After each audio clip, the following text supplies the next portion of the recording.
Jonás es uno de los libros que ha sido más ridiculizado que ningún otro libro. Desafortunadamente hay muchos creyentes que, sin pensarlo, han difamado este importante libro del canon de las Escrituras, sin darse cuenta que estaban haciendo algo en favor de los que critican las Escrituras, e inocentemente están siendo embaucados por los escépticos. Hay también creyentes que cuando escuchan algo que es muy fuera de lo común, dicen, bueno, eso se parece a la historia de Jonás. Y lo que ellos en realidad están diciendo es que es algo muy difícil de creer, o tal vez imposible de creer.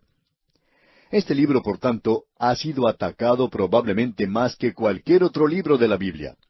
Y creemos que podemos ver las tácticas que está utilizando aquí el enemigo. Debido a la lucha espiritual que existe, las tácticas del enemigo consisten siempre en buscar los puntos débiles en la línea de la oposición. El centro es atacado en ese punto. Juzgando por este criterio, hay muchos críticos que han llegado a la conclusión de que el libro de Jonás es la parte vulnerable de la información divina. Este es el punto donde el enemigo ha apuntado su artillería más pesada. Como resultado, el creyente promedio piensa que este es el eslabón más débil en los 66 eslabones de la cadena de la Escritura. Y si un eslabón se rompe, entonces toda la cadena se rompe, por supuesto. ¿Es entonces el libro de Jonás el talón de Aquiles de la Biblia? Bueno, lo sería si aceptáramos la explicación ridícula que dan los críticos. Los que tradujeron la Septuaginta fueron los primeros en cuestionar lo razonable de este libro. Ellos establecieron, por así decirlo, las normas para las críticas que han llegado hasta nuestros propios días. Y el método del modernismo es el de alegorizar el libro y clasificarlo junto con novelas como las de Robinson Crusoe, por ejemplo, o Los viajes de Gulliver. Es un antiguo método del modernismo, pero hoy el liberalismo utiliza las mismas tácticas y hacen de esto una alegoría que en realidad nunca tuvo lugar. Algunas de las extravagantes teorías de los críticos son tan inverosímiles y exageradas que en realidad son casi ridículas. Es mucho más fácil creer el libro de Jonás, como se nos presenta, que el creer estas explicaciones. Ahora quisiéramos compartir con usted, amigo oyente, algunas de las explicaciones extravagantes en cuanto a este libro de Jonás. Algunos críticos, que no tienen ni un ápice de evidencia para su declaración, afirman que Jonás era el hijo de la viuda de Sarepta. Eso en realidad es irse demasiado lejos. Hay algunos que han presentado la teoría de que Jonás tuvo un sueño en el barco mientras dormía durante la tormenta, y que el libro de Jonás es el relato de ese sueño. Amigo oyente, uno tiene que ser un buen soñador para tener un sueño así. Ahora hay una tercera explicación que han sacado. Algunos relacionan el libro de Jonás con el mito fenicio de Hércules y el monstruo marino. Pero nuevamente debemos decir que no hay ninguna similitud. Ellos continúan tratando de encontrar alguna explicación. Y aún hay una cuarta teoría. Este grupo dice que Jonás fue rescatado del mar. Esta gente dice que Jonás sí era una persona real, y que él sí estuvo a bordo de un barco que se dirigía a Tarsis, y que se levantó una gran tormenta en el mar, pero que fue rescatado después de la tormenta y del naufragio del barco en el cual viajaba. El barco que rescató a Jonás tenía la figura de un pez como mascarón de proa, y que eso le da apoyo al relato del libro de Jonás. Bueno, esto también es tratar de buscar algo demasiado lejos. Imagínese a Jonás siendo rescatado después de la tormenta. Podemos entender muy bien que podría haber estado inconsciente y luego, cuando comenzaba a volver en sí, habría visto ese mascarón de proa de ese barco, que tenía la forma de un gran monstruo marino o de un gran pez, y podemos entender cómo se sentiría él pensando que tal vez se encontraba en un pez en esa ocasión. Pero después que pasó el tiempo y él se recuperó, digamos, en el segundo día, él habría llegado a la conclusión de que estaba en un barco y no dentro de un pez. Así es que esto nos parece algo realmente ridículo. Ahora hay otros que aún van más lejos que esto. Ellos se imaginan que lo que en realidad ocurrió es que en el mar había un gran pez muerto que estaba flotando y que Jonás se refugió dentro de ese pez durante la tormenta. Así es que esta gente tiene a un pez muerto y a un Jonás vivo. Nosotros vamos a cambiar el orden y decir que lo que en realidad tenemos aquí es a un pez vivo y a un Jonás muerto. Ahora, el liberalismo en el presente, en su gran mayoría, toma la posición de que esto no es nada más que una alegoría, quizá una fábula como las de Esopo o Samaniego. Los que producen estas especulaciones declaran que el libro de Jonás es irracional, y ellos presentan estas teorías para dar credibilidad a su historia. Sería muy interesante, por cierto, el poder obtener la reacción de Jonás a estas explicaciones tan razonables que ellos presentan. Nosotros debemos descartar todas estas especulaciones como carentes de una base sólida, sin ningún vestigio de verdad desde un punto de vista histórico y que sólo existen en la imaginación de los críticos. Amigo oyente, Jonás era una persona real. La información ha sido comprobada y el mensaje de este libro es algo vital para la era atómica en la cual vivimos. Se puede establecer que Jonás fue un personaje histórico y no alguien sacado de la mitología. Esto puede ser comprobado por una muy buena autoridad, de que todo lo que se relata aquí es exacto y verídico. Se puede demostrar que el mensaje del libro es altamente significativo para esta época tan crucial en la que vivimos. En primer lugar, veamos si Jonás fue un personaje histórico. Vamos a leer en un libro histórico, en el segundo libro de Reyes, y allí se menciona en el capítulo 14 algo en cuanto a Jeroboam II. Para que esta historia tenga sentido, veamos lo que dice el capítulo 14 del segundo libro de los Reyes, versículo 23.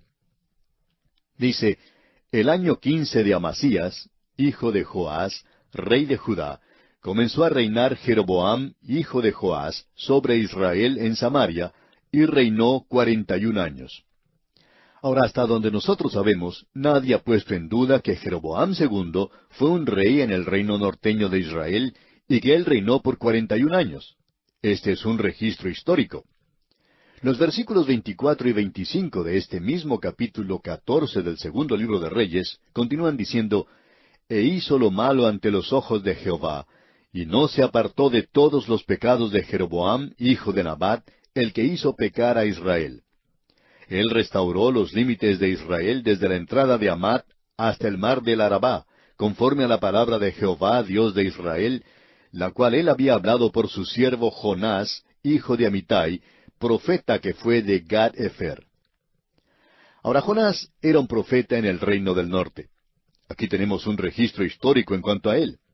Debemos notar que Jeroboam era una persona real, que Israel era una nación real, Amat era un lugar verdadero. Y es muy improbable que el Jonás que se menciona aquí sea simplemente un producto de la imaginación.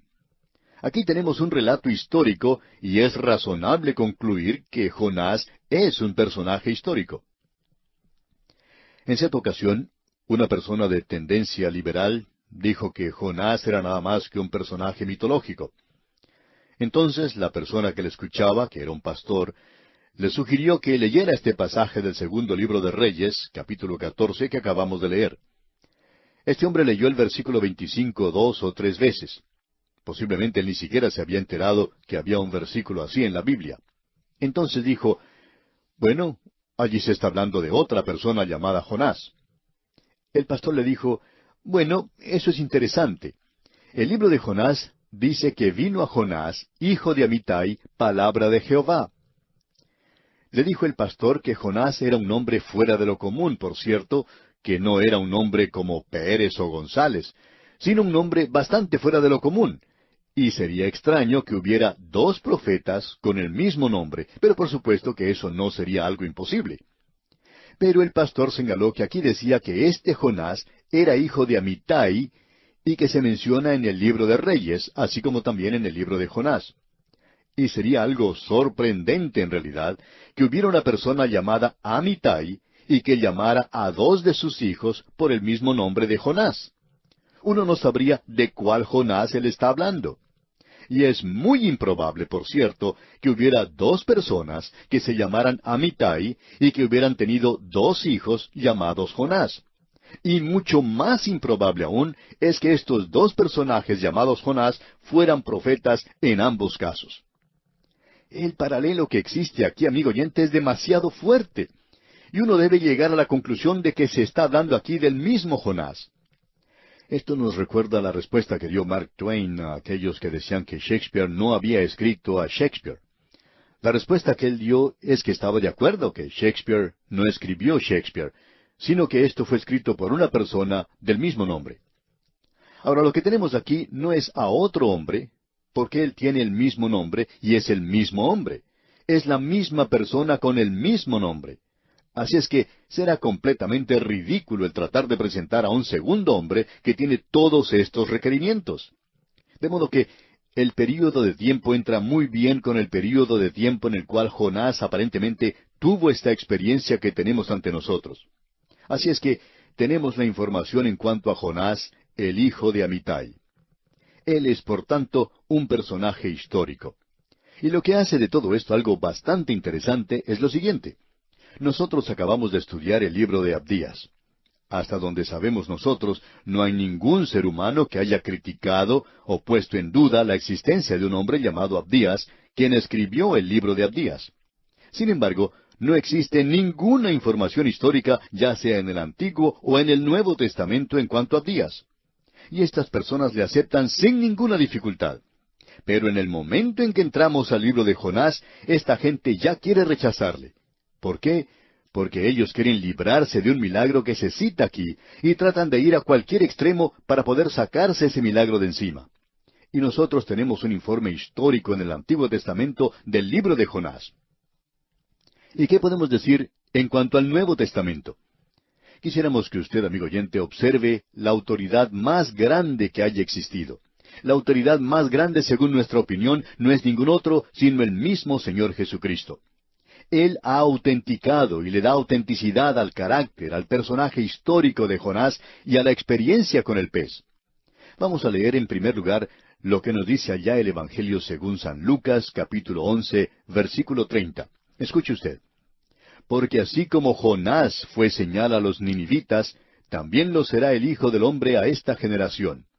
Ahora, eso fue lo que dijo el Señor Jesucristo. Veamos ahora lo que dice el Evangelio según San Mateo, capítulo 12, versículos 39 al 41. Leamos. Él respondió y les dijo, La generación mala y adúltera demanda señal, pero señal no le será dada, sino la señal del profeta Jonás. Porque como estuvo Jonás en el vientre del gran pez 3 días y 3 noches, así estará el Hijo del Hombre en el corazón de la tierra 3 días y 3 noches. Los hombres de Nínive se levantarán en el juicio con esta generación y la condenarán, porque ellos se arrepintieron a la predicación de Jonás, y he aquí más que Jonás en este lugar.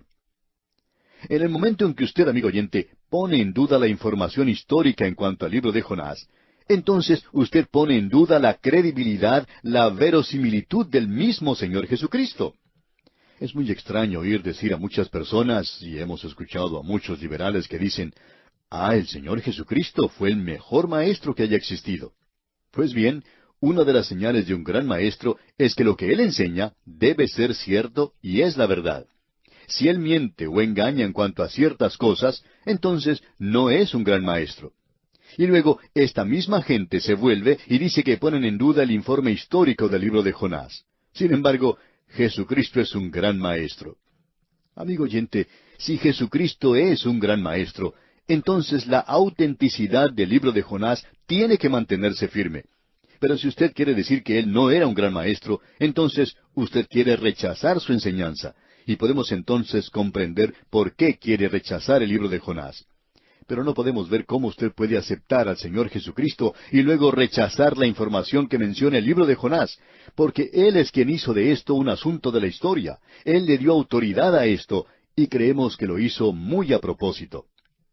Permítanos, amigo oyente, mencionar lo que dijo Sir Winston Churchill, ese gran estadista inglés, en cuanto a Jonás. Él estaba hablando del tema de la inspiración de las Escrituras. Y escuche lo que él dijo. Nosotros rechazamos con desprecio todos aquellos mitos de que Moisés fue sencillamente una figura legendaria en quien el sacerdocio y la gente dependían para sus ordenanzas sociales, morales y religiosas.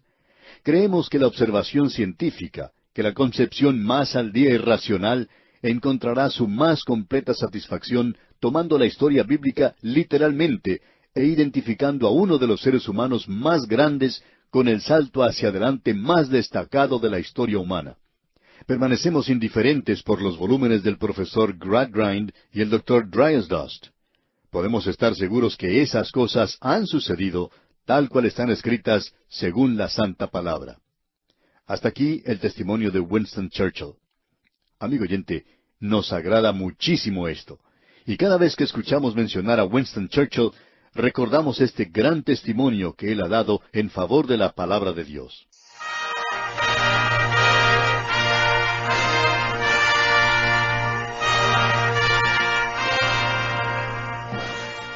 Probablemente Jonás es el profeta menor mejor conocido, ¿no? Entonces, probablemente mejor conocido, ¿por qué será? En la escuela dominical, desde chiquitos, ahí está Jonás. Entonces, mejor conocido que ninguno. Y vamos a hablar, cuando hablamos de su género, vamos a observar algo único de Jonás. Varias cosas, pero uno en particular que explica por qué tan popular Jonás. Young supone que Jonás fue el autor, pero tenemos que reconocer que estrictamente es anónimo el libro. O sea, no identifica el autor.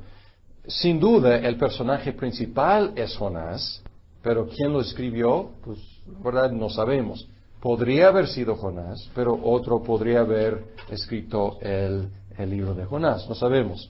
La única mención de Jonás fuera del libro mismo está en Segundo de Reyes. Y esta mención, qué bueno que tenemos esta mención, porque nos ayuda a ubicar históricamente a Jonás.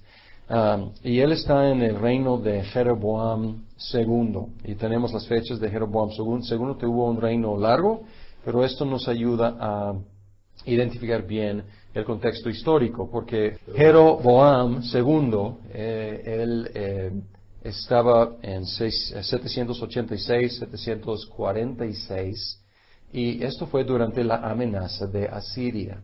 La capital de Asiria fue Nínive.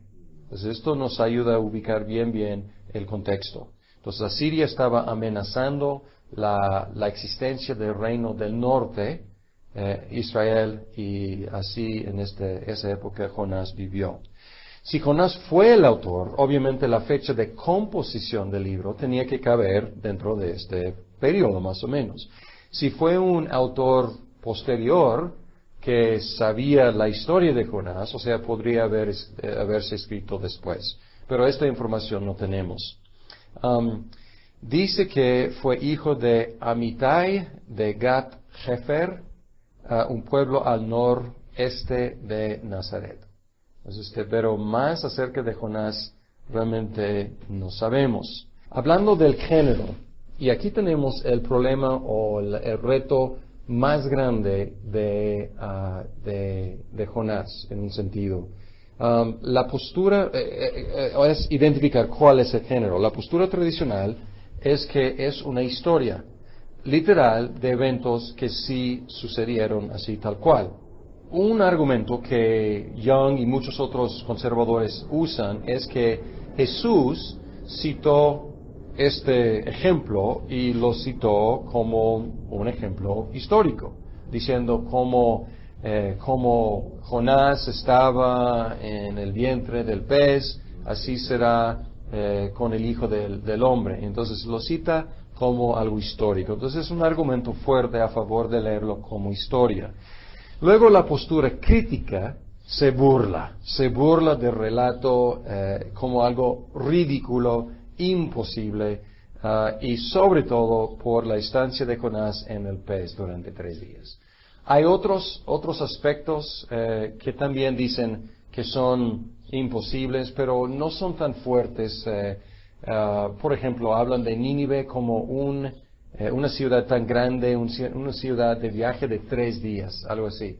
Pero ellos dicen, no, pues no era tan grande, pero están suponiendo, pues, una interpretación de 3 días, o 3 días es muy vago. O sea, a lo mejor 3 días para pasar por todas las calles, 3 días para dar 7 vueltas, 3 días para, pues no sabemos qué significa, ¿no? Pero hay otras cosas que los críticos critican, pero esta es la estancia de Jonás en el pez es lo que dicen, no, pues es ridículo.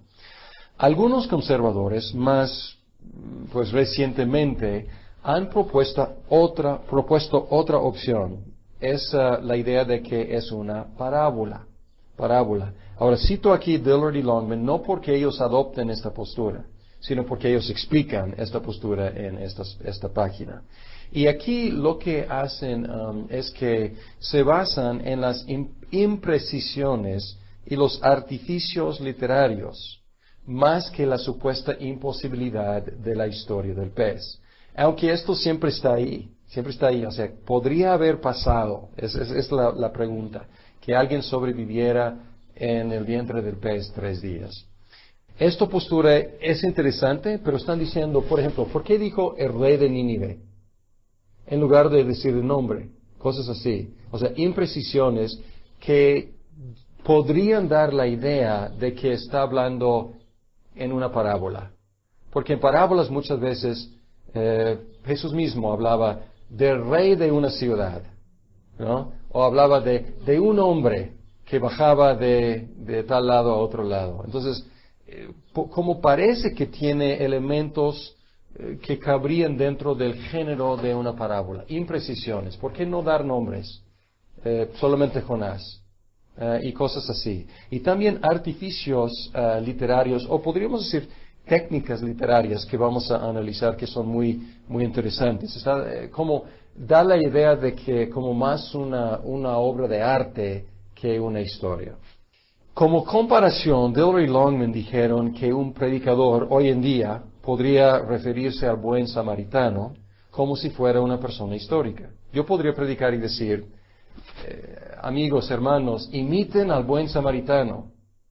Pero todos sabemos que el buen samaritano no es una persona histórica, es una creación parabólica.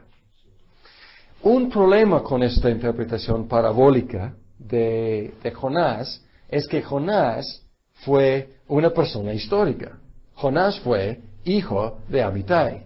Y así se identifica tanto en Reyes como en el libro de Jonás. Entonces, aquí yo encuentro un problema, porque en las parábolas, sobre todo si pensamos en las parábolas de Jesús, no toma nombres de personas reales para convertirlas en parábolas. O sea, sería como una confusión de géneros.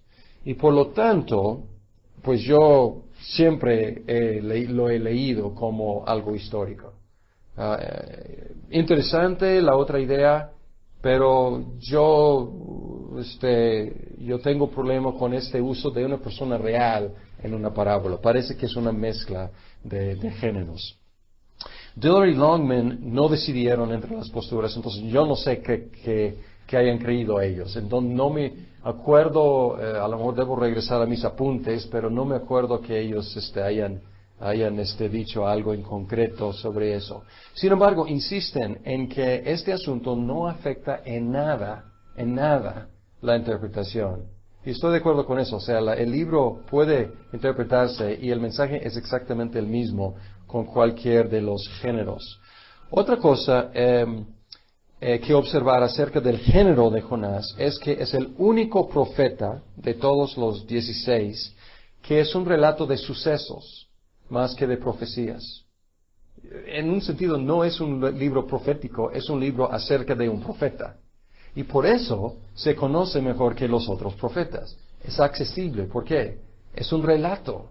Y por eso es algo fácil de entrar. Y otros, como Ezequiel, o sea, mucho más difícil pues capturar qué está tratando de hacer. La única profecía en Jonás está en 3:4 y es muy breve y pues vago, en un sentido vaga, porque no menciona ni siquiera a Dios.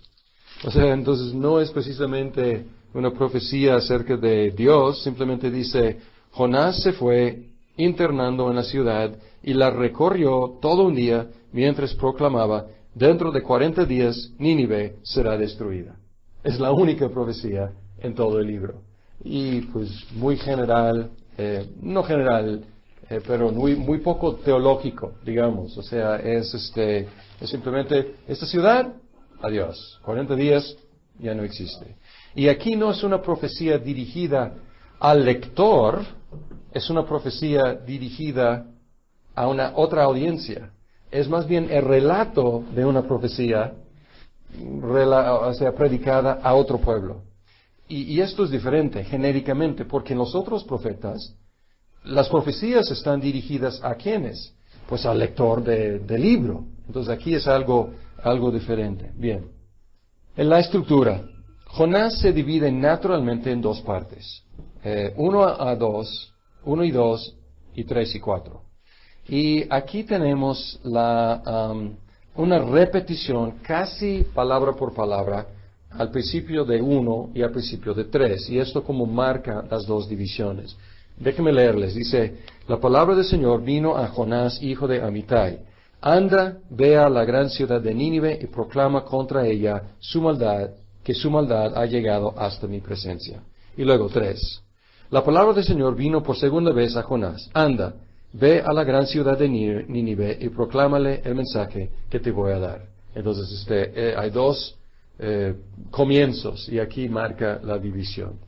Un bosquejo podría ser, no es precisamente el bosquejo de Dillard y Longman, pero me basé algo en lo que ellos hacen.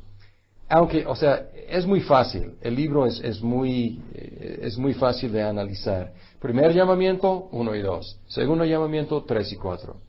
Y luego, capítulo 1, en el barco, la huida. Segundo capítulo, en el pez, la salvación del profeta.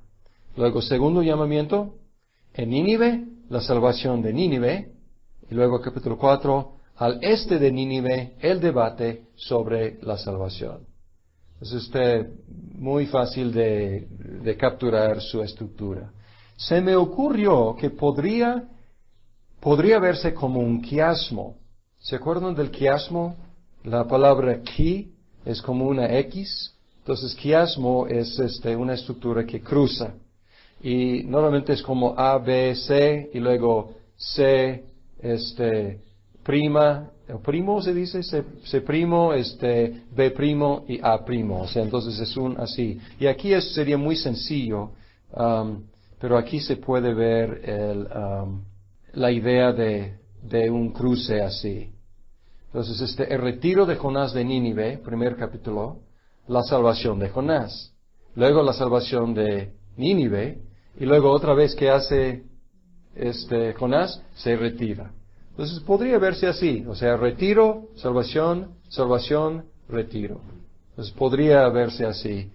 No sé si esto sea a propósito, pero se me ocurrió que podría verse así la estructura de Jonás. Algunas técnicas literarias, y aquí es algo fascinante. La repetición de palabras y frases clave. Levantarse. Desgraciadamente, en ninguna versión en español que he encontrado se conserva esta repetición que se ve en el hebreo. Menos en la Nueva Versión Internacional que en la Reina Valera. Pero aún en la Reina Valera desaparece algo.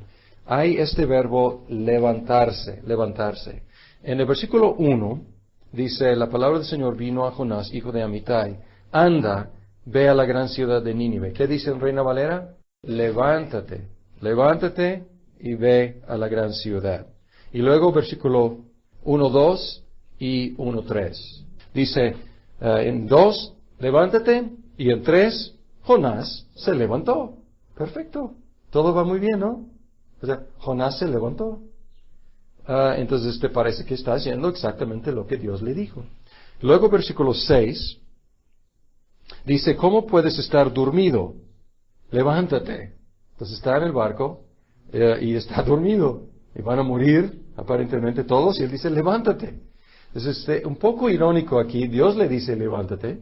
Y luego ¿quién? El capitán del barco le dice lo mismo que Dios, levántate.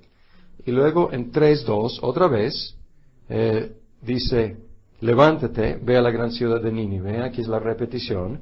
Y luego en versículo 3 dice, Jonás se levantó otra vez. Parece que las cosas van muy bien, como la primera vez. Dios dijo, levántate, y pues él se levantó 2 veces. Bien.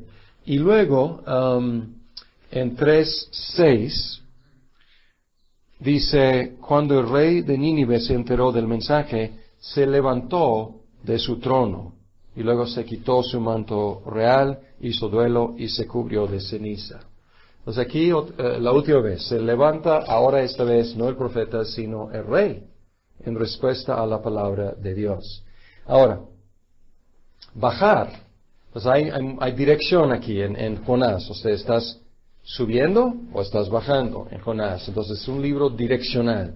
En 1:3 dice, Jonás se levantó, pero en dirección a Tarsis para huir del Señor. Y descendió, aquí dice, bajó a Jope. Ahí dice que descendió al Jope. Entonces puede ser bajar o puede ser descender. ¿Ok? Entonces aquí, primera vez. Entonces aquí es, obviamente, Dios le dijo ¿qué? Levántate, pero ¿qué hizo? Descendió. Entonces Dios le dijo, pues, subir, y él bajó. Entonces en 1:3 dice otra vez, pagó su pasaje, y aquí dice se embarcó. En hebreo, nosotros no pensamos en bajar a un barco. A lo mejor nosotros pensamos en subir a un barco, ¿no? Pero aquí dice, y bajó al barco, descendió al barco. Entonces, Dios dijo, levántate, ¿y qué hizo? Bajó a Jope, luego bajó al barco. Y luego, en 1:5, los marineros aterrados y a fin de aliviar la situación comenzaron a clamar cada uno a su Dios y a lanzar al mar lo que había en el barco. Jonás, en cambio, que había bajado al fondo. Entonces es el tercer escalón en el descenso de Jonás. Dios dijo que, levántate, bajó a Jope, bajó al barco, bajó a la parte inferior del barco. Y luego aparece una vez más en 2:6 en su poema, su oración, dice, arrastrándome a los cimientos de las montañas, me tragó la tierra y para siempre sus cerrojos se cerraron tras mí. Ahora, 4 escalones para abajo, Dios dijo, levántate, y él va a Jope, luego al barco, y luego a la parte inferior del barco, y luego hasta los cimientos de los montes. Ahora, tocó fondo, o sea, es la idea. Él fue lo más abajo que podría haber ido. Entonces, él quería descender 3 escalones, pero Dios lo descendió hasta los cimientos de los montes. Y otra repetición es la frase de la presencia del Señor.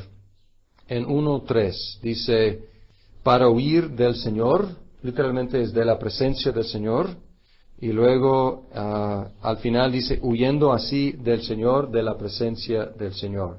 Luego en 1:10 se repite otra vez, dice, al oír esto los marineros se aterraron aún más, y como sabían que Jonás huía de la presencia del Señor.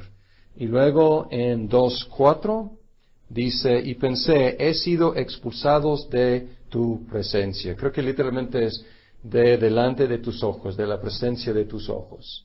Pues aquí, pues una repetición de la presencia del Señor. Y luego otra repetición, Dios dispuso. En 1:17, ¿qué dispuso? Dispuso un gran pez. Es la primera cosa que Dios dispuso. Y luego en 4:6, ¿qué dispuso? Una calabacera. Y luego en 4:7, un gusano. Y luego en 4:8, un viento abrasador. Entonces aquí, Dios dispuso estos elementos. Y la última cosa es temor o temer. Temor o temer. Temor, el sustantivo, temer, el verbo, que están relacionados igual como en español, en hebreo relacionados. Entonces, 1:9 dice, yo soy hebreo y temo al Señor. Y luego es el verbo. 1:10, al oír esto, los marineros se aterraron aún más. En hebreo no les importa, al contrario, utilizan pleonismos a propósito para enfatizar. Entonces la expresión aquí es, temieron con un gran temor. aquí para evitar la repetición, como en español, tratamos de evitar esto, aunque a veces lo hacemos. Pescamos peces, o sea, entonces ahí está, pero muchas veces tratamos de, no preguntamos preguntas, hacemos preguntas. O sea, tratamos de evitar a veces, pero en hebreo lo utilizan muchísimo. Entonces aquí temieron con un gran temor. Y luego en 1:16 dice, al ver esto se apoderó de ellos un profundo temor. Otra vez, temieron con un gran temor. Entonces, verbo y sustantivo. Bien, entonces esta es una técnica literaria. Y obviamente es más obvio en hebreo que aquí, pues subir y bajar. Esto es una jugada que está pasando durante todo el libro. Pero también ironía. El profeta huye de Dios, pero los marineros lo temieron con un gran temor. Él dice, yo temo al Señor, pero pues parece que, o sea, lo irónico es, estos marineros, los marineros no tienen reputación por lo general de ser gente muy piadosa. El profeta está huyendo y ellos están temiendo al Señor. Jonás intentó huir del Creador del cielo, tierra y mar. O sea, es hasta chistoso. O sea, ¿a dónde vas? O sea, él dice, yo soy hebreo, yo temo a Dios, Él es el que creó el cielo, la tierra y mar, y huyo de Él. O sea, es absurdo, absurdo. Luego dice, el profeta se levantó para bajar en rebelión, mientras el rey se levantó para bajarse en humillación. Dice que se levantó de su trono, ¿y qué hizo? Quitó su manto, cenizas, un arrepentimiento general. Luego dice, Jonás tuvo compasión de una planta, pero no de los seres humanos. Y aquí es el reclamo al final. ¿Te importa la planta? ¿Y qué de más de 120,000 personas que ni pueden distinguir entre mano derecha y mano izquierda? Posiblemente hablando de niños. Y luego dice, ¿y de los animales? Es como si no puedes, tu compasión no puede extenderse a los niños. ¿Qué tal de los animales? Y estás tan preocupado por una planta. Entonces, irónico, es un reclamo muy fuerte. Temas principales. En la vida de Jonás hay 2 lecciones. Y podemos ver estas 2 lecciones en la primera parte y la segunda parte. Primera parte, la lección es obediencia. ¿Obedeces o obedeces? O obedeces, ¿no? O sea, y si no obedeces, obedeces. O sea, vas a aprender a obedecer. Y luego la segunda lección es la compasión.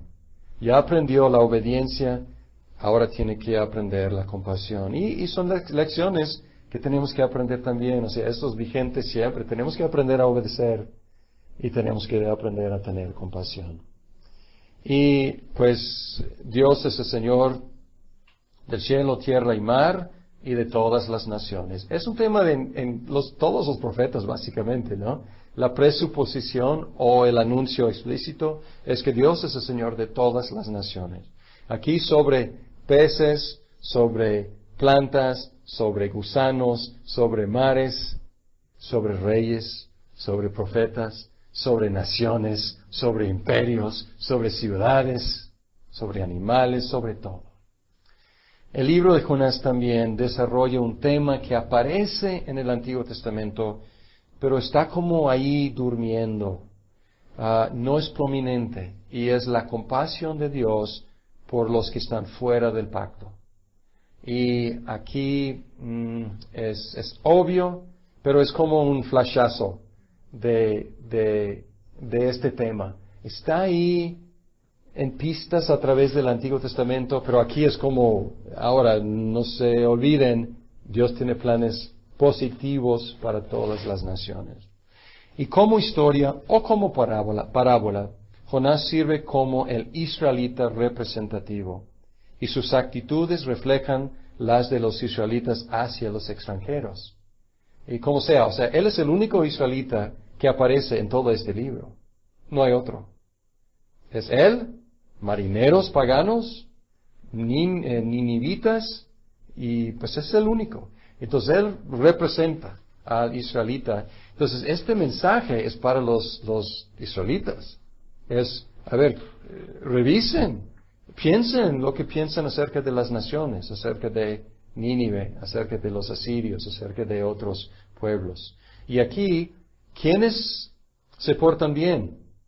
Los marineros paganos, el rey pagano, pues toda la ciudadanía de Nínive.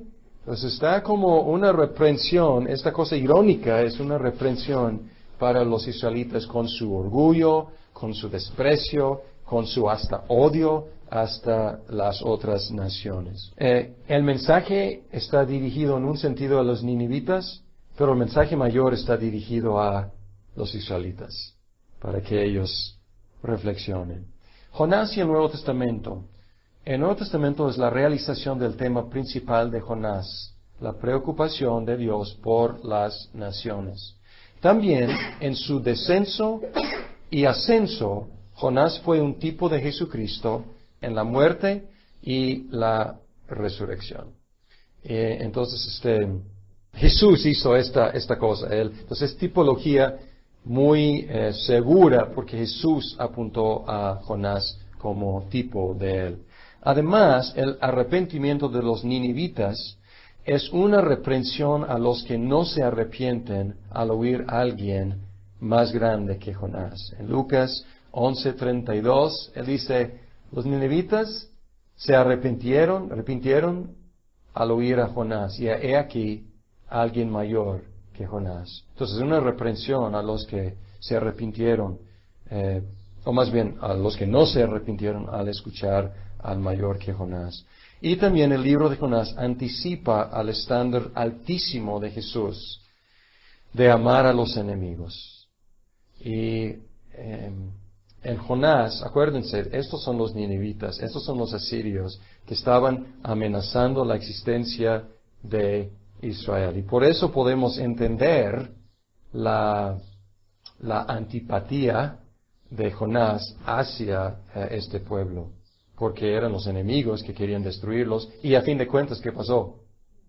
Los destruyeron.